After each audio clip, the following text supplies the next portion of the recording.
Abangan natin yung pagbabalik ni Orly Gutisa sa Senado at may kasama pa siyang isa para mag-testify. Abangan natin. Don't forget subscribe to our channel, guys. Okay, raise your right hand. Yeah. Do you swear or affirm to tell the truth, the whole truth, and nothing but the truth in this proceeding? Yes, sir. Salamat. Take your seat, please. You may proceed. You may continue. Salamat po, Mr. Chair. Mr. Gutesa, kanina ako'y nagpapaliwanag para ipakilala kita. Narinig mo yung aking sinabi? Yes, Your Pwede mo Honor. bang i-confirm na kung ano yung sinabi ko ay yun nangyari kahapon? I confirm, Your Honor. Salamat po. At ngayon po ay hawak ko nga ang inyong sinumpaang salaysay na nung draft ito ay binasa ko. Ganun din nga po at wala namang pagbabago. At gusto ko lamang pong sabihin ninyo na mayroong pirma sa ibabaw ng pangalang Orly Regala Gutesa. Kayo po ba ang nagpirma nito? I confirm, Your Honor. At gaya po ng sinabi nyo sa akin kahapon, voluntaryo yung ginawa ito. At wala namang namilit sa inyo. At katotohanan yan, ako nga po ay ininyayahan nyo para makita ko yung inyong salaysay. Yes, Your Honor. Ito po ay pinanotaryo ninyo. Nakikita ko rin po. Totoo po ba itong notaryong ito? Totoo po, Your Honor. Ngayon, kayo na po ang magbasa para sa ganun ay marinig po ng buong kapulungan. Pwede po niyong basahin ang inyong salaysay. Maraming salamat, Your Honor. Mr. Chair, can he proceed? You may proceed. Ako po'y nagpapasalamat sa pagkakataong ito. Sa Senate Blue Ribbon Committee, Senator Ping Lacson, sir. At sa iba pang member na nandito po. Ako po si Orly Gutisa, may asawa, nasa tamang edad, Pilipino. Makatapos makapanumpa na ngayon sa umiiral na batas ay nagsasaad at naglalahad ng gaya ng mga sumusunod. Ako po ay lumabas upang magsalita sa isyu na ito. Bilang isang dating sundalo, inaalay ko ang aking buhay para sa ating bansa. Sa pagkakataong ito, nagdesisyon akong magsalita at maglabas dahil ayokong maging masama ang kinabukasan ng aking mga anak, apo ko sa darating na panahon. Ayoko pong naririnig ko at napapanood ko sa pagdinig ng Blue Ribbon Committee. At ngayon ko po napagdugtong-dugtong yung naging partisipasyon ko po sa anomalya at korupsyon na ginawa at lumalabas sa hearing na ito. Yung palang pera na binubuhat namin at dinedeliver mula sa masamang gawain na nagdulot ng baha na ikinamatay ng tao at imbis na gamitin ang pera sa edukasyon, medikal at programa na mapunta lamang pala sa bulsa ng mga politiko. Mabigat po sa akin magsalita dahil may pamilya ko.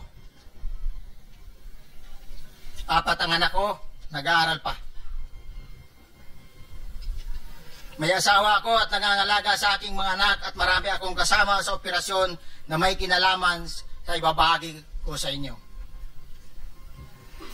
Nagtatrabaho lang po kami ng mga kasama kong sundalo sa Philippine Marines. Huwag sana isipin na aking mga kasama na nagtatraidor ako.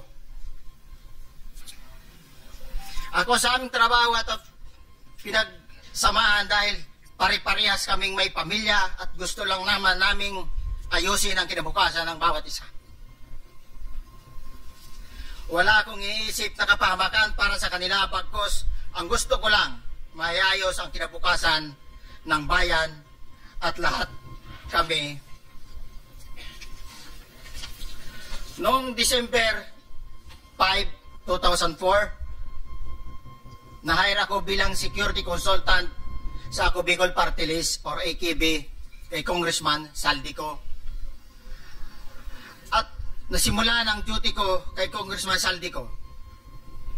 Bawat umaga, nagre-report ako sa BGC sa Horizon, sa Bonifacio Global City, kung saan nakatira si Kong Saldico. Tuwing may duty at detailed ako sa basura, it means itong basura, ito yung box ng pera na pinag-uusapan natin sa kasalukuyan. Mr. Gutesa, mag-stick ka lang sa binabasa mo. Huwag ka nang nag-a-adlib. Kung ano yung nandito, basahin mo lang. Yes, Your Honor. Tuwing may duty detail ako sa basura, pumupunta kami sa 28 Ladybug Corner, Dragonfly, Valle Verde 6, Pasig City. Tagabuhat lang ako ng malita ng basura. Ang ibig sabihin ng basura ay malita na may lamang pera. Ang bawat malita ay may lamang humigit kumulang 48 million pesos. Ewan ko rin. Ang bawat malita ay may push-it na nakadikit na nakasaad kung magkano ang laman ng bawat malita. Tuwing may duty detail sa basura, may pumupunta na tao na magde-deliver ng basura at nire-receive ni John Paul Estrada at Mark Tiksay. Ang mga executive assistant ni Congressman Saldico at sila ang mga detailed sa mga ganyang activities. Ang mga nangyayari kapag duty kami sa basura, kalimitang dinadala sa bahay ni Congressman Saldico sa Valle Verde 6 at tinatanggap naman ni Mark at ni Paul. Pagkatapos naming may baba ang nasabing basura, ipinapasok sa bahay ni Congressman Saldico sa Valle Verde 6 at binibilang ni Mark at ni Paul. Alam ko na ang laman ng malita ay pera sapagkat nakita ko si Paul na binuksan ang malita at inilabas ang laman para bilangin. Ang isang ehemplo na nagdala ng pera ay si Congressman Eric Yap ng Axia Youth Party List. 46 na malita ang dala niya sa bahay ni Congressman Saldico sa Valle Verde 6. Pagkatapos mabilang, isinakay namin sa mga sakyang patungo sa Horizon Residence sa Taguig. At dumiretso kami sa basement upang may baba ang nasabing basura. Bago ibaba ang nasabing basura, ito... Merong napuputol sa binabasa mo eh.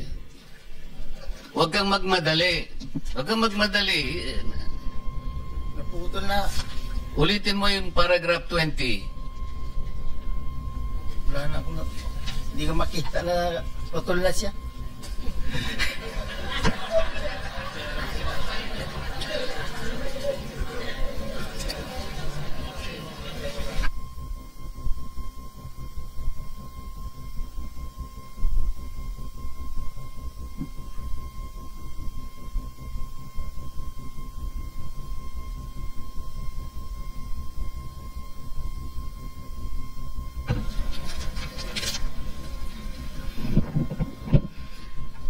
Pagkatapos, mabilang ang sinasakay namin sa mga sakyang patungo sa Horizon Residence, Taguig.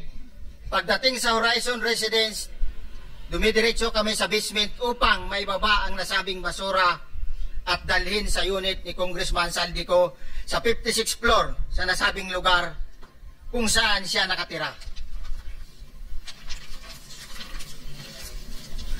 Bago ibaba ang nasabing basura, ito ay bawas na. Halimbawa, nag-akyat kami ng 46 na malita. Ibababa lamang namin ay 35 malita para i-deliver sa bahay ni House Speaker Martin Romualdez sa 42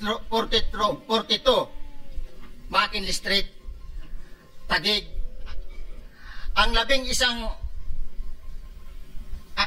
isang malita ay naiwan sa taas ng 56th floor sa Horizon Residence. Humigit kumulang 3 beses ako mismo ang nag-deliver ng basura sa bahay ni Congressman Saldico, sa Horizon Resident at sa mga bahay ni Speaker Romualdez sa 42 Mackenzie Street, Taguig. Mas maraming pagkakataon na nagde-deliver kami ng basura sa bahay ni Speaker Romualdez at sa bahay ni Congressman Saldico, dahil iba-iba kaming mga nakadetailed na close-in, backup at advance party na nagkakaroon ng rotation. Sa huli, ako po ay nagnanais na mapasailalim sa Witness Protection Program dahil alam ko po na nanganganib ang buhay ko at ang aking pamilya sa ginawa kong paglalahad na ito. Sa katotohanan na ang lahat ay nilagdaan ko, ang salaysay na ito ay kusang loob at walang anumang pamimilit at bunsod lamang na hangarin matulungan ang ating bansa. Ito po ay nilagdaan ko, Your Honor. Thank you, Orly.